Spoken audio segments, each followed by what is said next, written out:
स्वयं माता पार्वती के पैरों तले जमीन खिसक गई। जब उन्होंने देखा कि काल के भी महाकाल महादेव अपना त्रिशूल छोड़कर हाथों में चूड़ियां पहन रहे हैं और साड़ी लपेट रहे हैं, पार्वती जी चिल्लाईं, स्वामी ये क्या अनर्थ है, आप स्त्री का रूप क्यों धर रहे हैं? महादेव की आंखों में आंसू थे। उन्होंने धीमे स्वर में कहा, गौरी, आज मेरी एक बेटी मौत और जिंदगी के बीच झूल रही है। उसकी माँ बाढ़ में फंसी है और उसे इस वक्त सिर्फ अपनी माँ की जरूरत है।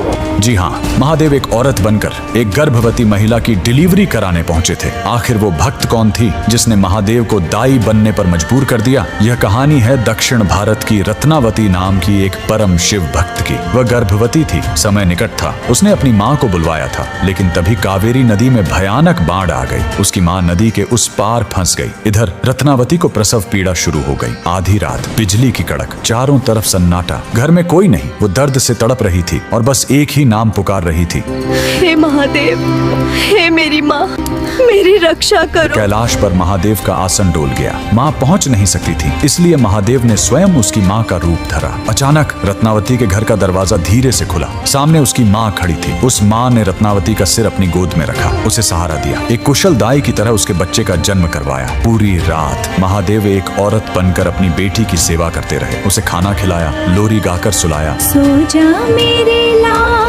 तू सो जा, माँ तेरे संग ही है, डर मत अंधेरे। सुबह हुई, बाट कम हुई। रत्नावती की असली माँ हांफते हुए घर पहुंची। वो रोते हुए बोली, बेटी, मुझे माफ कर दे, मैं बाढ़ में फंस गई थी, मुझे आने में देर हो गई। रत्नावती स्तब्ध रह गई। उसने पूछा, अगर आप अभी आई हो तो रात भर जो मेरी सेवा कर रही थी वो कौन थी? दोनों ने कमरे में देखा, वहाँ कोई नहीं था, सिर्फ मोगरे के फूलों की महक और दीवार पर महादेव की एक धुंधली परछाई। भगवान ने एक स्त्री का मान रखने के लिए खुद स्त्री का रूप ले लिया। आज भी तमिलनाडु के त्रिची में स्थित थायुमानवर स्वामी मंदिर इस चमत्कार की गवाही देता है। आज भी वहाँ गर्भवती महिलाएं सुरक्षित डिलीवरी के लिए महादेव को चूड़ियाओं और साड़ी चढ़ाती हैं। महादेव से बड़ा कोई रक्षक नहीं और माँ से बड़ा कोई योद्धा नहीं। अगर आपको भी महादेव का यह माँ वाला रूप छू गया हो तो कमेंट में हर हर महादेव और जय माँ पार्वती जरूर लिखें।